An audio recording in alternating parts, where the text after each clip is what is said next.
Right, 15 April 2020, and Nasindina, Mr. Brian Mubvumbi, na Mr. Marshall Matongo, the Democracy Restoration Party. Makadi. Magadi ko Honorable Gambakwe. Right. Nasi tinoenda topic yedu yekuti muZimbabwe sei musiri kuita shanduko. Parikuya vanhu vakawanda vachiti isu tinozvigona. Asi vachinge vapinda hapana chinoshanduka. Imimi muri kuya muchiti munoda kupinda muchishandura zvinhu. Muchazvishandura sei? Mapindiro atiri kuita isusu tichishandura zvinhu. I think the first port of call ndekuunderstanda kuti chiri kuda kumboshanduka chii. Kana chiti zvinhu hazvina kumira zvakanaka tiri kurevei. Pane zvinhu zviviri zvinoti the social life and the economic life.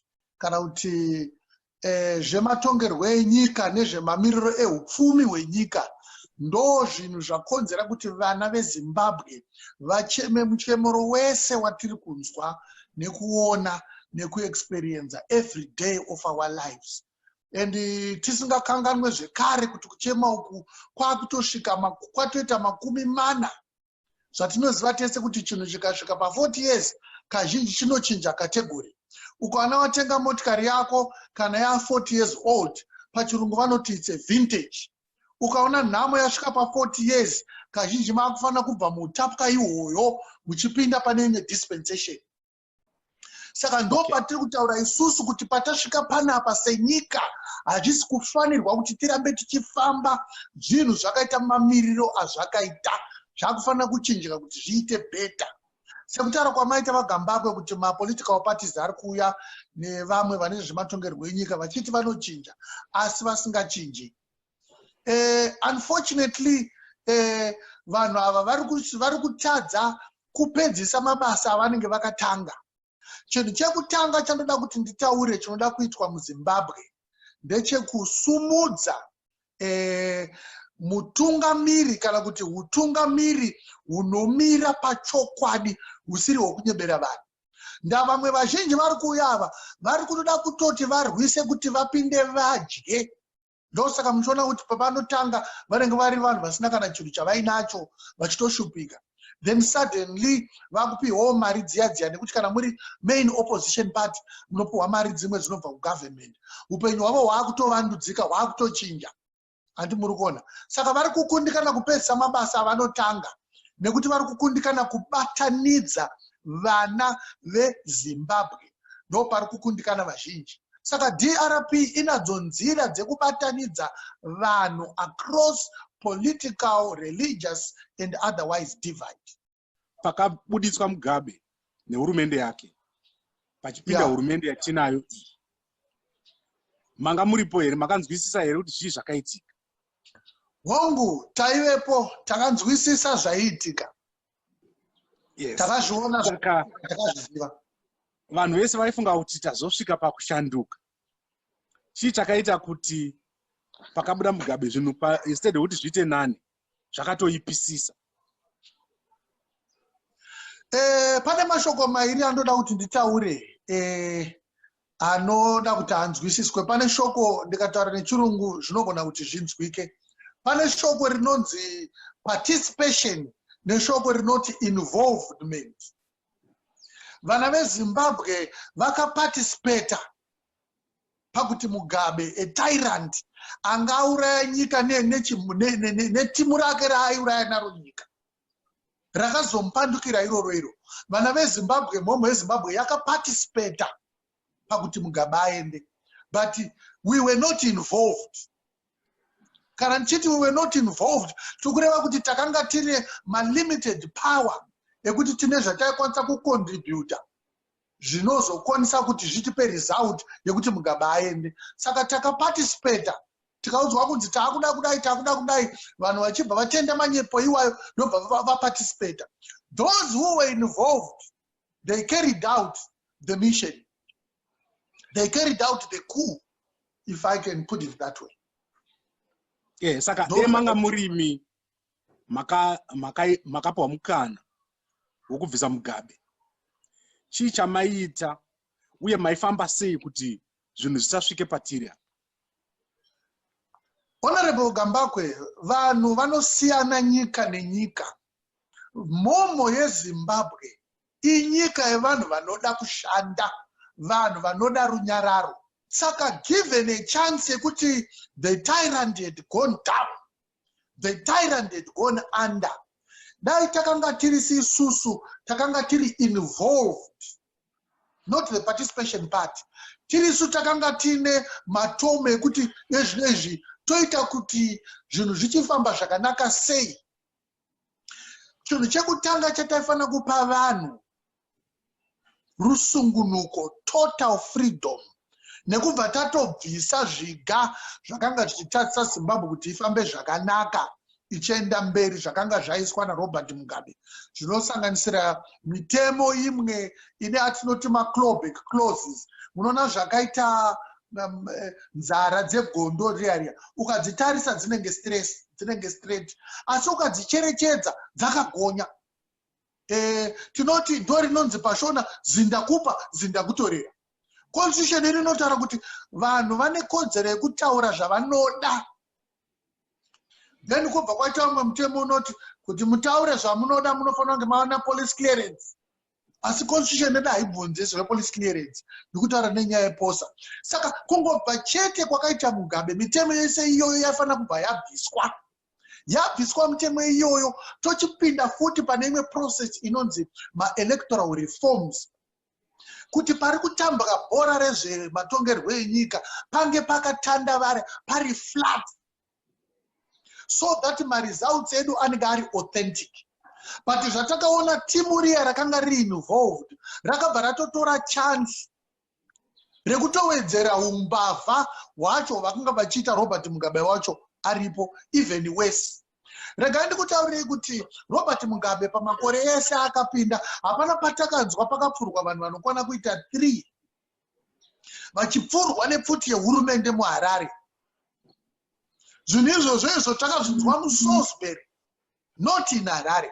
But Emerson Mnangagwa achipinda, he had to gun down 17 people. Saka zvavakaita izvi Mugabe aenda was the totally opposite of the expectations of the electorate. Kana kuti zvatinotarisira sevana veZimbabwe. Saka dai kuri kuti yakanga iri DRP, Democracy Restoration Party yapinda, kutaura kunoku our lives would never be the same. Our streets wouldn't be the same. Yeah. Right. Ngatidzokerei pakuti mabvisa munhu anenge aripo saMnangagwa abva. Zvinoita here kuti tingobva pana Mnangagwa tichinanga muDRP straight, kana kuti pane nguva sezvinotaurwa neMDC kuti panofanirwa kumboita National Transitional Authority? As a country patimire right now, pari kudiwa yatinoti collective efforts yekuti tinopinda netransitional authority sezvanga zvitaurwa neMDC izvozvo. Haisi nhau yekuti munhu ari kupindira mupawa kuti arada kunotonga iye kuti anzi iye ndiye president. Let's say for instance chatenge tichida isusu semamiro akaita zvinhu right now tichitaura kuti tikuda a neutral person who will be able to lead the unity government, yekuti panotorwa ma-stakeholders kusanganisira vamwewo vashoma vari kuZANU-PF, vamwewo vari kuMDC, totora vakuru vemachechi, vanhu vanoona nezvemadzimai, tosangana sevanhu veZimbabwe tovaka chinhu chimwe chete chivaka nyika. The word transitional rinoreva change from stage A to stage B. But there is a reason why tiri kuti transitional. Tiri kuda kuti anenge ari, it's an interim setup, it's not a permanent position. Saka transitional authority yataurwa navamatongo inofanira kusanganisira vakuru vemachechi, vakuru vemamwe ma-stakeholders anenge vanhu vekodzero dzemadzimai, even Zimbabwe Human Rights Lawyers Association nemamwe ma-entities ese aripo. Tinogara pasi sevana vemhuri imwe chete toona kuti ndiani atingamboisa on temporal basis kuti atungamire basa rinenge rakanyorwa pasi rekuti transitional authority basa ravo nderekuita sei. Transitional authority basa ravo semafungira atiri kuita isusu semaonero atiri kuita ve-DRP. Chinhu pari kufira Zimbabwe pama-elections. Saka transitional authority ndeyekubvisa zvinhu zviri kutadzisa kuti ma-elections edu ave free and fair. Chimwe chacho ndochekuti vheni vana veZimbabwe vane kuvhute rurimo muZimbabwe. Saka diaspora vote pachayo inokosha. Atingati imimi nekuti maenda kuChina saka hamuvote nekuti muri kuChina. Maenda kuAustralia hamuvote nekuti muri kuAustralia. Zviya zvinongoratidza kuti muri kutya kuti vanhu vakawanda vakavhota munoruza zvakanyanya. It's better to work with the limited numbers of participants. Yes. Kuti transitional authority basa rayo ndiye kugadzira zvema-elections. Yes. Kuti asabirwe. Yeah. Right. Ngatiendererei panyaya yekuzoita handover. Isusu masoja edu anoti kana pavhotwa anoenda futi kunoverenga nekunotakura maballot. Zvinhu zvingagadzirwe netransitional authority. Masoja eZimbabwe haafaniri kunge achiparticipata muma-electoral proceedings. Basa ravo, the mandate of the national army is to provide security Zimbabwe and other entities, excluding the running of elections. But we must also understand kuti tikutaura zvinhu izvi kana kuti conversation iyi panyika yakaomerwa ine vanhu vanofana kuziva zviri kuitika. Pari zvino ngatiregedze kukanganwa kuti we are under a military state. Saka army painotakura ichinoverenga maballot box ichita say they will be working under strict instructions from the powers that be. So hence the need to change the powers that be. Hence the need to neutralize everything. Kuti paite interim government, kuti vanhu vanoita basa rema-elections, even an independent board. Zimbabwe Electoral Commission has been solely established to run elections. But you discover kuti vanhu vari kuzeki kwacho ikoko ma-officials acho, most of them vanhu vanenge vatobva kuarmy. We are under a military siege. That's what it is. Right. Just to add, Mr. Gambakwe, ipapo, just to add. Kana tichitaura kuti isusu hatisi kufighta ZANU-PF as a political party. Ndocho chinofana kuunderstanda vanhu. Kana kuti zvese zvatiri kuita hatisi kuita kuti ZANU-PF ibude mupower. What we are fighting against is the system. Mukada kutarisa kuti system yakamira sei at this moment. Everything else is captured by the military. Saka kana tikati susu tabuditsa vana Mnangagwa mupower, we are not fighting Mnangagwa as an individual. Kana iye paari papa Emerson knows kuti is under a system that can swallow him at any time. That system is the problem of Zimbabwe. Manzwisisa. Now iripo ndeyekuti susu toda kuti zvinhu zvese tinge tine a civilian rule. Pakapinda a civilian rule, all those things will be solved. Military yoziva kuti yakamirira basa rayo nekuchengetedza vanhu nekuchengetedza nyika. Kwete kuti inge ichipinda mubusiness rekurana kwema-elections kana nekurana kwenyika and all those things. System iripo yanga yakacreatwa naRobert Mugabe, which is the same system that swallowed him. It can swallow Emerson Mnangagwa at any time. It's a ruthless system. Manzwisisa. Kana Chiwenga anonzi general can be swallowed by that system. Ndo pandiri kuti panenge pakaoma nekuti ndo panda kunyatsotariswa. Kana tichiti susu Mnangagwa abuda, imimi veDRP mapinda, ma-steps acho atinonyatsotora ndeapi? Tinotanga tachinja mukuru wearmy here? Tinotanga tadaidza United Nations here? Tinoita sei step by step? Regai ndikupindire ipapo, Honorable Gambakwe. But before I give you a direct answer to your question, pane chimwe chinhu chiri kusungirwa vana veZimbabwe kuti vazive chatakadiscover seDemocracy Restoration Party. Chinhu chikuru chiripo ndechekuti people are precious. Ndo chinofana kuzika mwana anyone ane political party kana kuti ane group of people rinoita represents the will of the people. People are precious as they were created by God. Vanhu vanokosha. ndosaka manzwa secretary general wedu achitaura kuti it is even a matter of concern about the situation that can befall on Mnangagwa pachake kana Chiwengwa. They can be swallowed by this ruthless situation. So their resignation is actually a win-win on their part. Isusu tikange tapinda pa transitional authority, tichaita flatten the political ground. Ground iroro kana raita flat, vanhu vacha participate nemapato akasiyana-siyana on a free environment whereby vanhu avarohwe, they won't be frog marched kuenda kumarallies. Vanhu havamanikidzwe kunovhota vachida vasingade. That ngirikini processes acho, including the biometric voter registration system yakaintroduced pa previous election. Inofana kunzwiswa kuti it does not work for the people. If anything, it's working against the people. Pamwe pacho inototi unofana kunotsvaga affidavit riri certified na commissioner of oaths. MuZimbabwe muya commissioner arimo anotochaja mari. The state commissioner anowanikana 2 o'clock, but mamwe mazuva hawanike. We're talking of a single entity pavanhu vari 17 million. So it's almost impossible. They've been displaced by operation Murabatsuna 2005. Saka kana constitution kana kuti paine chinhu system iri kukuti wewe unofana kuti uye wakabata proof of residence.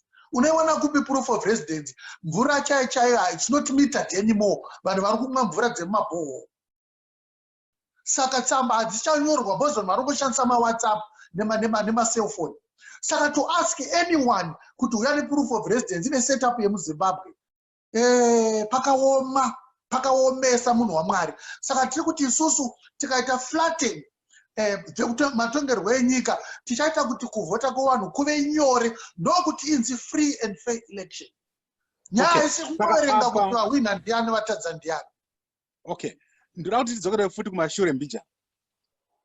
Tati isusu transitional authority ndiyo ichagadzira marules ema-elections. Yeah. But panofanirwa kuita ma-structures anenge aripo anonzi transitional authority. Yes. Anogadzirwa nani ma-structure? Ma-structure iwaya anogadzirwa ne-transitional authority yacho iyoyo, like the general has said, kuti tinenge tine ma-representatives from various stakeholders.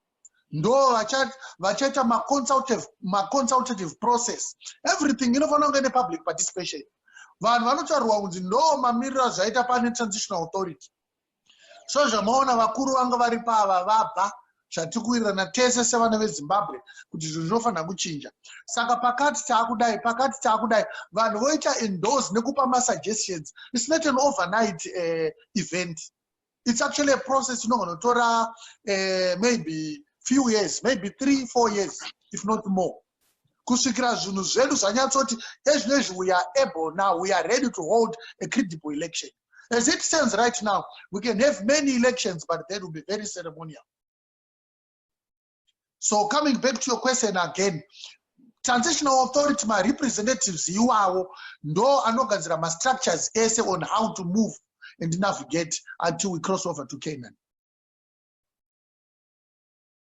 Okay, hapasipo here pane dambudziko redu pakuti kuchanduka chaiko kunoda kuitwa nevanhu vasiri ma-interested parties. But vanhu vari kuita ma-changes at the moment haasiriwo here ma-interested parties. Tikadzokera ku-GNU tanga tine MDC neZANU-PF and vaidhonzerana futi vari mukati me-GNU. Transitional authority haizofanani ne-GNU here. Inofana kuti isiyane ne-GNU because GNU, my participants, the people who were involved in GNU, they lacked the capacity and the national interest to solve the problems of Zimbabwe. That's why it was short-lived. That's why it did not produce anything of sense. Right now, we would be talking of Zimbabwe's problems as they are today. Had they really, acted and worked on the public's expectations. But takatona kuti vanhu vakanga vachitorwisa maagendas avo. For MDC was more important than Zimbabwe. For ZANU-PF was more important than Zimbabwe. Saka transitional authority rikudiwa zvinezvi haisi just a mini transitional authority, it includes 2 political parties. Pa GNU paya pane political parties akanga atotora chigaro chekuti tikapuwa mukana we can also contribute. There are so many entities that want to plug into the national agenda. Right, ngatigopinzai vamatongo vambopindawo. Nachida kuedhapa pane zvimwe zvinhu zvanga zvitaurwa nemukuru panhau ye-transitional authority nekusiyana kwayo neGNU sezvavataura kuti paiparticipata ZANU-PF neMDC ndo vanhu vanga vaine matomu ipapa. And ndikada kutarisa musocial media nowadays ndinoona vanhu vazhinji vari so worried vakaona kuti pabuda political party yakati vanhu vachikumbirana kuti mapolitical parties atozosvika ku129. Haisi nhau yekublame vanhu ivavo. We mustn't blame those people because vanhu ivavo ukaona vanhu vazosvika pachiga chekuti vakusvika kustata political party, vanhu vane shungu, vanhu vane maonero avo ekuda kuti nyika inge ichifamba negwara rakanaka. Saka vamwe vacho pane vanhu ivavo vakafoma mapolitical parties 129. Pane vanhu vekuti ukada kuvatarisa vachitaura so unotoona kuti uyu munhu ari kutaura zvine musoro. Given the chance this person akapiwa unzi arane a certain ministry inoyiuda ma-results. Muri kunzwa zvandotaura mukoma gambako. Ishungu dzevanhu dzekuda kuti nyika inge yakaita se yakamira zvakanaka. Ukada kutarisa mararamiro ari kuita vanhu muZimbabwe panguva ino haana kumira mushe. I don't even want to lie. Ndiri seni zvangu ndikutaura on my own point of view. I lost relatives, more relatives, especially in the Midlands. Vaiendeswa paGwero hospital paipai. Very critical ill. Vosvika papa vozgonzi sedza hapana madoctor. Saka mufana kunanga kubulawayo kana kuti mufana kuenda kuHarare nekuti pana madoctor. Vanhu vamuroad kuenda ikoko kutoti wakusvika kunana kadomovha waona kuti munhu zvaatofa tiri muroad kuenda. Asi dai nyika yanga ichiranwa mune zvakanaka paine madoctors paGwero papapo dai tichiri nadzo hama dzedu isusu. Munzwa zvandikutaura. Saka zvandoda kuita ndoda kuti tishortene discussion yedu wrap up.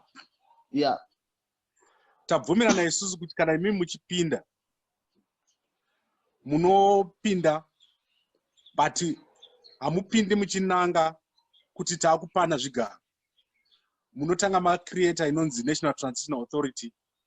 Chinhu chiri kunetsa muZimbabwe ma-elections. Ndozvamataura Mr. Mubvumbi. Yeah. Saka toda kugadzirisa nyaya yema-elections in a period of 3 years. Almost 3 years. Yeah. Then zvinobva zvagadzirwa zvese zvemasoja zvemutemo yema-elections and so on. But body rinoita izvi rinenge richi-encompassa ma-churches, ma-civic organizations and so on. Rogadzisa mutemo wekuita mavhoti. Ko kana tazopedza mavhoti, let's say tagadzira transitional authority yedu yagadzira mutemo, tapedza mavhoti, zvinozofamba sei? Tikange tapedza mavhoti, vanhu vanokwanisa kunovhota vachingonoregister ma-political parties avo, vanhu vokambena zviri free. Vanhu vasina ari kurohwa, pasina ari kuitwa sei. Bato rinenge razowina ipapo ndorova the ruling party. Kana razotadzawo rinenge richibviswa because ma-electoral processes ese anenge aitwa reform. Saka ma-elections edu anenge ava nyore, atova credible, kuti anenge akukwanisa kugamuchirwa nemastandards evana vemuZimbabwe anogamuchirika, mastandards eSADC, mastandards the whole world, the international community. Because we understand today we live in a global village where there is a certain accepted standard. Ndosaka muri kuona kuti Zimbabwe yanyanya kuira kudai so nekuti it's a pariah state. That's what it is. Saka titori pahondo chimwe chinhu chatofana kunzwisisa Mr. Gambako. inini ndanga ndichiwacha maaudio akawanda nemavideo akawanda from Gambakwe and other media house, vana BBC, Al Jazeera and so on, nekuongorora zvikuita munyika medu. Nyaya dzatiri kutaura panapa idzi, vazhinji vedu vemamapolitical parties, maleaders akawanda, ndosaka muchiona vachiti kana vangopinda anobva azovaka zimba zihombe vazounganirwa vachifamba nemazimota akawanda, vari kukanganwa the seriousness of the Zimbabwe's plight. Mr. Gambakwe, munoziva here kuti pane maanalysts ari kutaura izvezvi right now. Takatasana nechirwere cheCovid-19, coronavirus disease, yakadiscoverwa muna 2019. Pane imwe source, pane masources mamwe ari kusuggesta kuti nzvimbo dzisiri kutongwa zvakanaka, especially Southern Africa.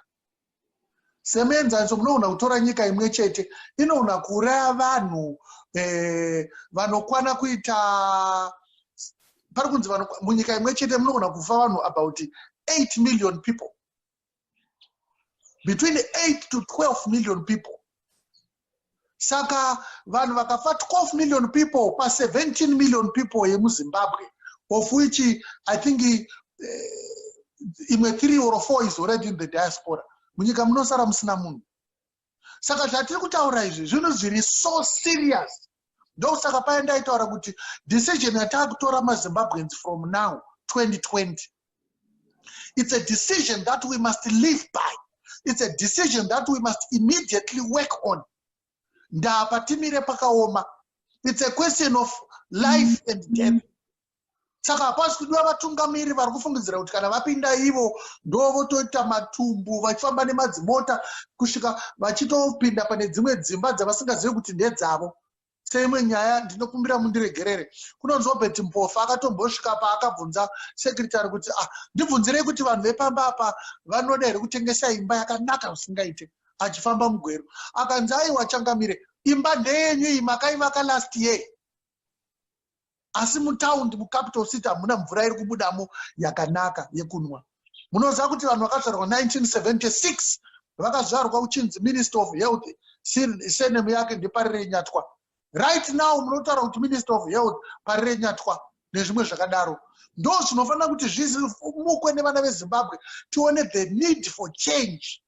Saka nyaya iyi haisi yekutamba nayo, inyaya iri very serious. Ndikutokumbira kuti vanhu vachanzwa video ineyi ngatizivei kuti nhau yekushanduko yeZimbabwe yakakosha zvisingaite. Varume veZimbabwe nevakadzi veZimbabwe, ndapota ngatidzikisei pfungwa nendangariro before it's too late.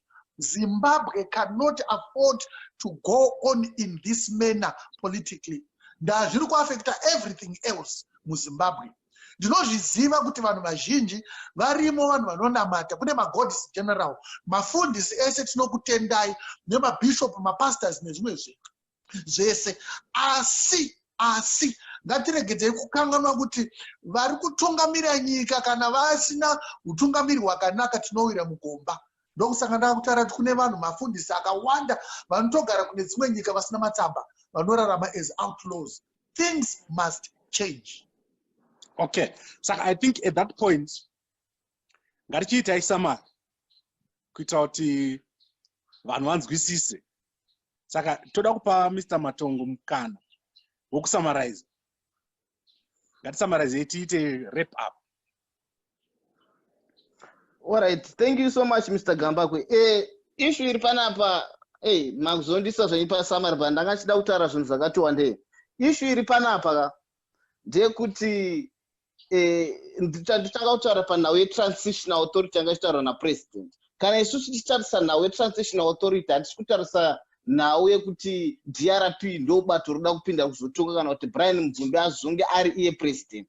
We don't care munhu achazonge ari president. Chinhu chatiri kuda panguva inoyi ndechekuti tiri kuda change munyika. We need to dismantle the system right now. Saka iri kuda a collective effort kubva kune maZimbabweans ese. And as far as I'm concerned right now, hapana any political parties currently irimo muZimbabwe pane dziri kuzikanwa. In fact, pakati peZANU-PF neMDC dzinokwanisa kubaranidza vana veZimbabwe kuti vange vauye vaite chinhu chimwe chete pamwe chete. Pari kutodiwa a neutral person who will be able to stand in that gap and unite all Zimbabweans so that we can fight all our problems, because now iripo ndekuti kwatiri kuenda chako chaiko ndokusiko vanhu vari kufa every day asi hazvisi kubuda pamasocial media. Mukawana mukana imi mekunzi mafamba nhasi muguta reHarare, mumastreets eHarare muchiinterviewa munhu nemunhu nhau dzaari kusangana nazo on daily basis, you will break Mr. Gambakwe. Things are not normal. Hakusi upenyu hwohwo. Izvezvi kuri kunzi kuri kunaya kuZimbabwe panguva inoi, kuri kunaya.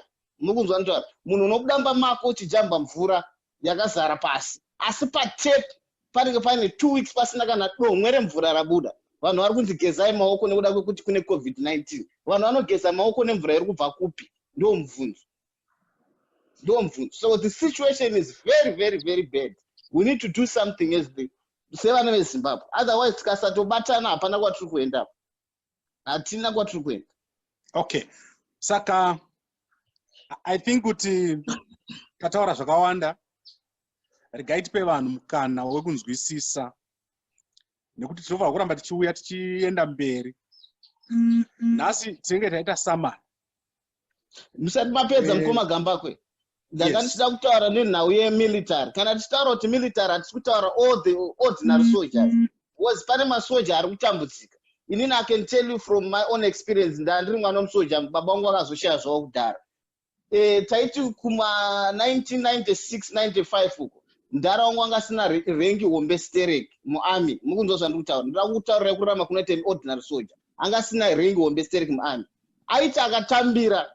Aikwanisa kuti bhadhara isusu school fees vana vake 4. Apedza kuti bhadhara school fees isusu onobhadhara masiblings ake school fees. Otenga magrocery ataidya isusu. Otengera mai vake nababa vake magroceries. Izvezvizvi muarmy kana uri munhu ane nyembe yakeno kana kuti captain or major muarmy kana uchirara mupenyu hwakadaro unenge uri mbavha. Uri mbavha. Mazwisisa. So vanhu ivava vamwe vatinge chiti military asi kutaura military ordinary soldiers vanozotumwa kunorova vanhu. Ivavo dai vatori vameka dai vachikwanisa dai vauya kuzoshandawo nesu tikwanise kuchinja nyika kuti zvise zvivafambire. Mazwisisa. Saka system iri kufanira kuchinjwa mukoma Gambakwe zvekuti zvinhu zvakawanda zvida kubatsirwa, vanhu vakawanda vada kubatsirwa kurarama kuita ana mai vedu and everything else, nokukrosa kuita vanhu mabhodha vachijamba, vanhu vese vari kurarama kuno kuSouth Africa, most of them 90% ma-illegal immigrants. Hazvisi right. Apa vanhu vanenge vachitaura kuti ma-war veterans, we fought for the freedom yechi for their own pockets, not for us. It is their own freedom. Right. Mr. Mubvumbi, ngatiite wrap up. Last statement from you.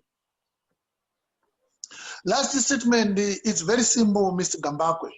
Zimbabwe, inini pachangu sa president with Democracy Restoration Party.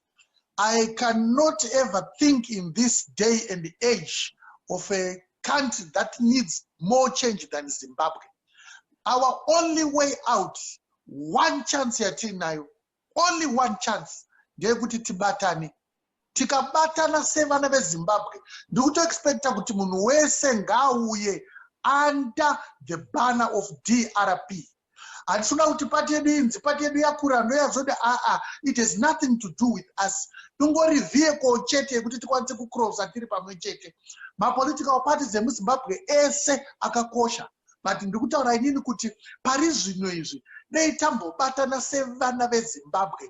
Unity, which is the unity of purpose. Tozochiti zvedu taita transitional authority, tozochidzokera kumapato edu akasiyana-siyana. But ngatimbozvipai mukana sevana veZimbabwe. Ngatiregedzei kukanganwa zvinhu zvakanaka zvatiri kuda kuburitsa muZimbabwe sevana veZimbabwe. Nyika dzese dzamunoona dziri kunzi dzakanaka idzi, vazhinji vacho vakatoshandisa the blood and sweat of Zimbabwean people. So together we can really bring the walls of Jericho down. Mashingo eJericho anotodonha chete tikabatana. Together we shall make it. Thank you. Okay. Ndaya kubvunza futi mubvunzo wokugumisidza kubva pane zvamataura. Yes. Munofunga here kuti transitional authority ingaitika pasina ma-external parties like vana United Nations?